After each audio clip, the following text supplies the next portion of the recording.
What we're going to talk about in today's video is how you can pay off commercial real estate with a whole life insurance policy. And we're going to look at an individual who has a fairly large real estate portfolio. Let's get on into it. So we've got an individual who is interested in a whole life insurance policy purely for the cash value. And the reason why is because he wants to use the cash value of his whole life insurance policy to pay off his real estate. So his current portfolio is valued at about $14 million. He's got mortgages left of about $3 million. Now, he's done a very good job over the years using the cash flow from that real estate to pay down the debt. That's why he has a low mortgage balance relative to his total portfolio value. Now, he also owns a business that generates a little bit more than $3 million, so he's able to aggressively fund a whole life insurance policy. So why would you use a whole life insurance policy to pay off your commercial debt? Here's why he's interested in this. Money that goes into a policy compounds forever, even when you use the money. So when he puts money in, the cash value earns interest. When he borrows against that cash value, he still earns interest on it. We're going to see exactly what those numbers look like. So what he wants to do is aggressively fund a policy. We've got $800,000 per year going in for 5 years. That's a total of $4 million. The reason why is because he knows that he'll have this entire $4 million compounding for him forever, even when he uses it for real estate. So what we're going to look at with this strategy is, one, the cash value growth. How is the cash value actually performing when we look at the total gains on it? Then we'll look at the cost of the loan interest and then the spread, which is simply how much money did I get from the insurance company? What did my cash value grow by? How much money did I pay to the insurance company in loan interest? And the spread is the difference. I don't want to see it in the red, meaning I don't want to pay more than what I'm getting. So we've got some steps here. What to do? Step 1, he's going to fund his policy for 5 years. Step 2, he's going to take policy loans to pay off that debt of $3 million. Step 3, he's going to pay the interest only when he's funding the policy. You'll see exactly what I mean here. And then 4, at the end of the 6th year, he's going to stop paying the premium. So he funds it for 5 years. Year 6, he's not paying anything. And then 5, he'll redirect those funds toward paying the policy loan. Make sense? All right. What we're going to look at is as follows. Step 1, always start here. It's the most important piece. Growth. What does the policy look like if I don't take loans? Meaning if I just put money in and let it sit and grow. If I start here, I can see if the policy is set up right. This is where people typically have buyer's remorse. They get into this because they want to use it to pay off debt, but then they find out after the fact that the policy was set up with a premium that was too high, the expenses were too high, and their cash value was not maximized. That's always the source of buyer's remorse. So first, we'll look at growth. Then we'll look at taking loans to pay off those mortgages of $3 million, and we'll see what things look like if he pays the loan back, pays interest only, or if he never pays it at all. Sound good? All right, let's have some fun. What we've got here is our illustration, which is based on this policy right here. So let's dive right on into it.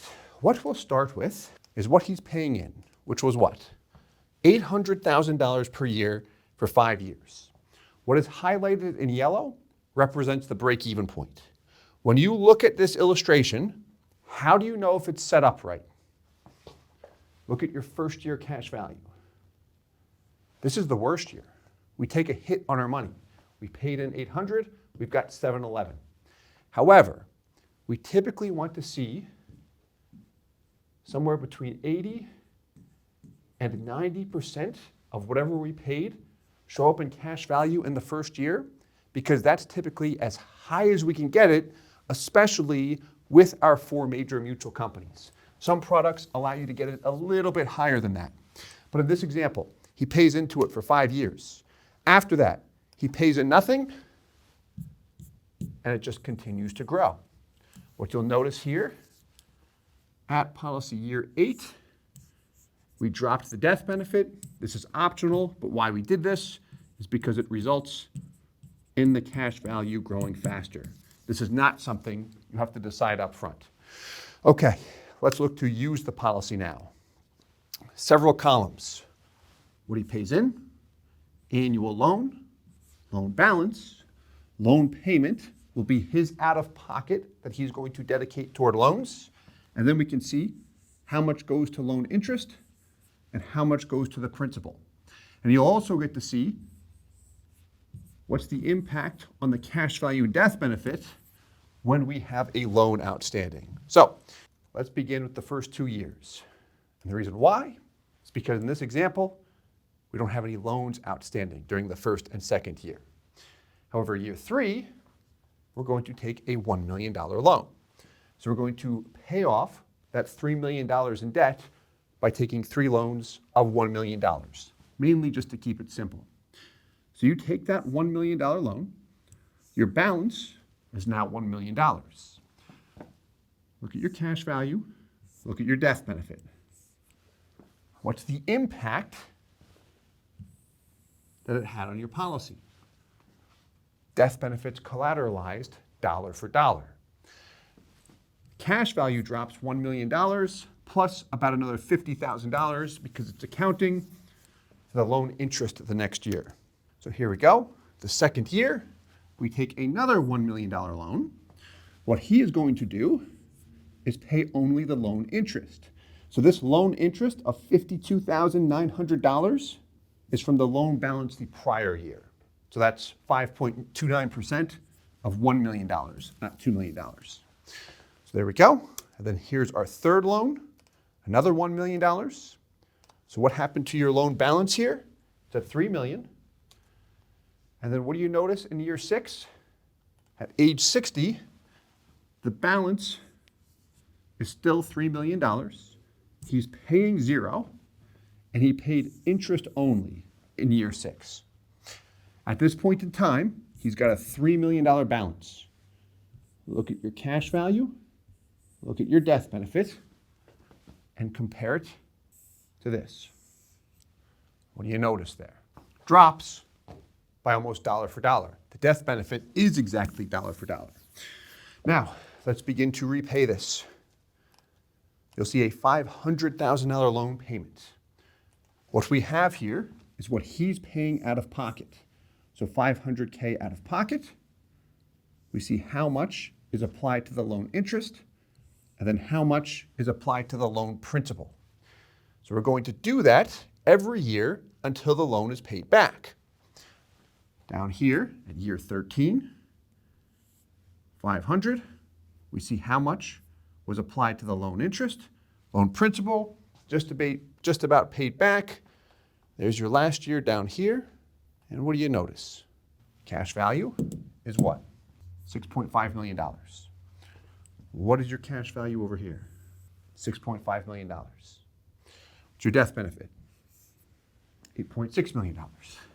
Over here, $8.6 million.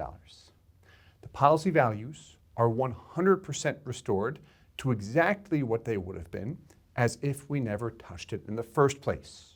This is why he was interested in this. The money kept on compounding. Before we look at the example of paying interest only or not paying it, let's look at the spread. So first, we've got the total gain. This is simply how much more he has in cash value than the $4 million he's paid. In the first year, he paid in $800, he has $711. That's a loss of about $89,000. The second year, he pays another $800 in. Total out of pocket is 1.6. Total cash value is 1,482. That's why the gain is about negative $120,000. Early years are the worst years with any whole life insurance policy. But then as time passes, it gets better and better. If you look at year 20, he's got a gain of almost $5 million. That means he paid in $1 million. The cash value is 8.971, Everything above the $4 million he paid in represents his gain.